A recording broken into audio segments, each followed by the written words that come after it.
114年全中运4月19到24期间，将伫咧台南展开，接续落来5月2号开始举办全台运。市长温特表示，今年会当讲是台南的体育年，4月到5月更是台南的运动月。希望透过举办全中运甲全台运的机会，会当振兴体育，带动运动风气。从4月19号开始到24号日这几天的时间，能够可以说是台南的运动盛事。接下来到5月2号又要开始全国大专运动会了，所以说今年台南的体育年，那4月又是台南4、5月间又台南的运动月。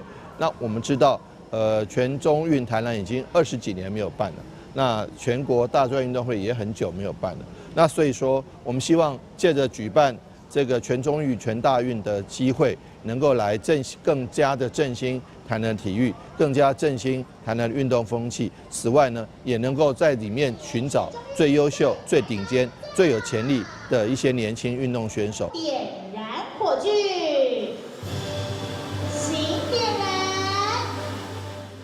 全中运本岛盛会巡回选择伫咧安平的樱花市政中心作为起点。安平古名是台湾。